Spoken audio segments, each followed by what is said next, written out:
21শে ফেব্রুয়ারি আন্তর্জাতিক মাতৃভাষা দিবস উদযাপন করল বাদুড়িয়া সাংস্কৃতিক মঞ্চ।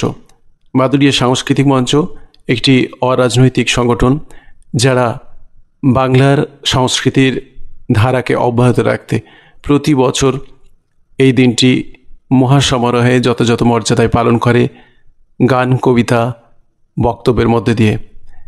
এদিন 21শে ফেব্রুয়ারি বর্ণাঢ্য শোভাযাত্রার মধ্যে দিয়ে আন্তর্জাতিক মাতৃভাষা দিবস উদযাপন করে বাদুড়িয়া সাংস্কৃতিক মঞ্চের বিভিন্ন গুরুত্বপূর্ণ সদস্য ব্যক্তিত্বরা। এছাড়া ছোট ছোট শিশুদের অঙ্কন প্রতিযোগিতার মধ্যে দিয়ে এই দিনটির তাৎপর্য আরও বেশি গুরুত্বপূর্ণ হয়ে ওঠে। দেখে নিন কয়েকটি খণ্ডচিত্র, কিছু গুরুত্বপূর্ণ তথ্য বাদুড়িয়া সংস্কৃতি মঞ্চের পক্ষ থেকে মাতৃভাষা আমাদের চ্যানেলে।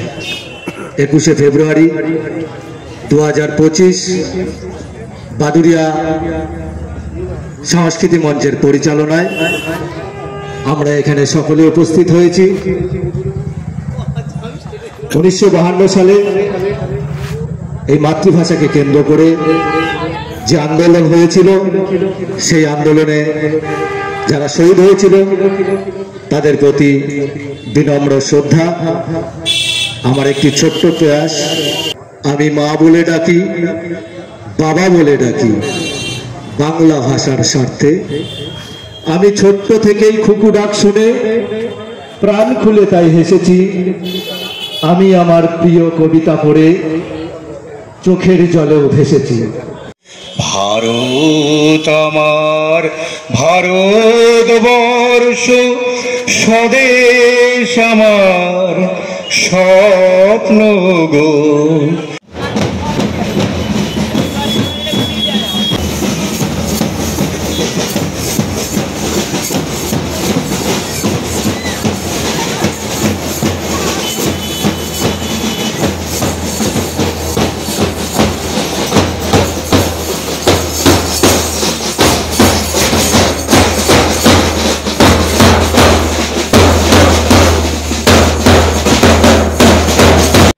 সাহসে যে দুঃখ দৈন্য চায়, মৃত্যুরে যে বাঁধে বাহু পাশে, কাল নৃত্য করে উপভোগ, মা শ্রীরূপা তারই কাছে আসে।